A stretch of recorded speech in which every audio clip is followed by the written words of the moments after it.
you had 6 years at that pharmacy before you took that ownership leap.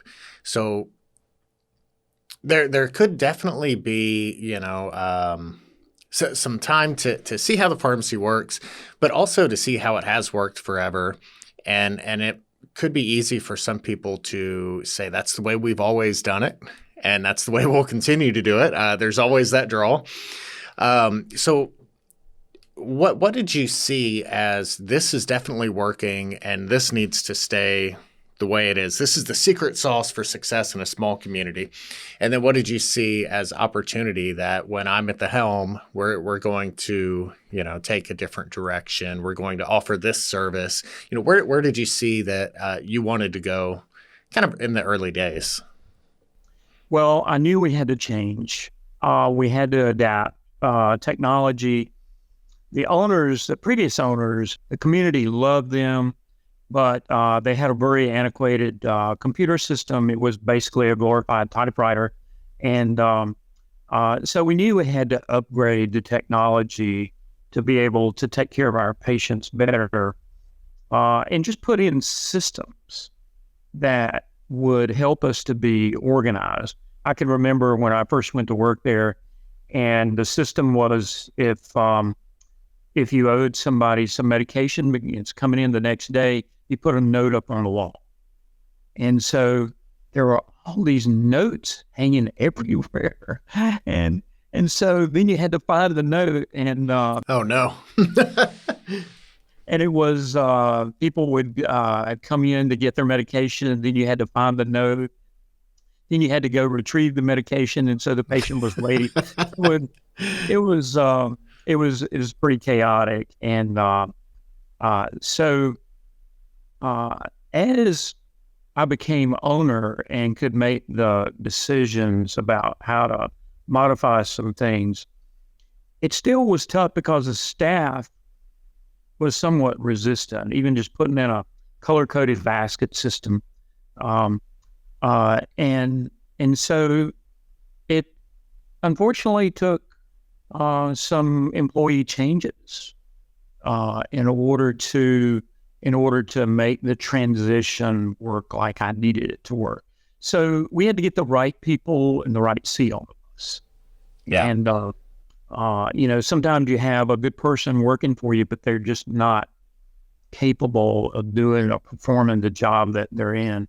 And you just got to move them around and get them in the right seat. So I think in adapting better technology and employee training, and just having meetings, because they really didn't embrace that in the early days. And so we started having meetings, and we just did some things. I can remember we did a little thing called iPower.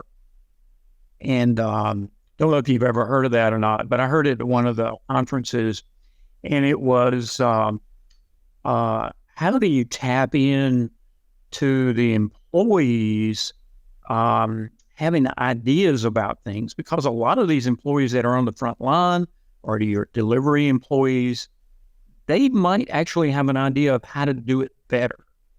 And so you want to try to capture those ideas. And so it was, we took some little bitty sticky notepads, and we asked each employee to come to the meeting with 2 ideas. And if it had any value, if it was a pretty good idea, they're going to get $5 for it. And if it had any value, positive value whatsoever, we paid at least $1.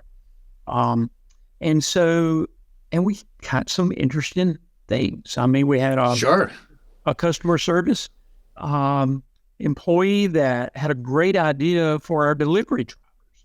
And when the patient wasn't home, why aren't we putting a note on their door saying we were there and we tried to deliver to them, and we'll check back at a later time.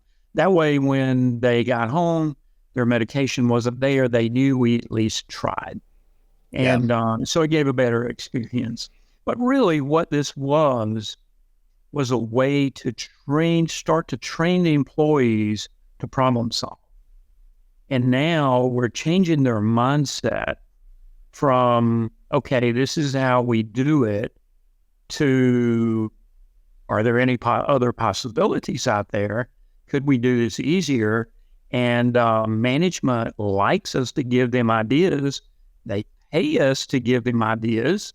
And so now people are just helping us with all kinds of things.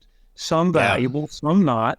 But we tried to capture the good ideas and just put them in a file, so that maybe sometimes it's about timing. An idea might be a great idea, but the timing might just not be quite right.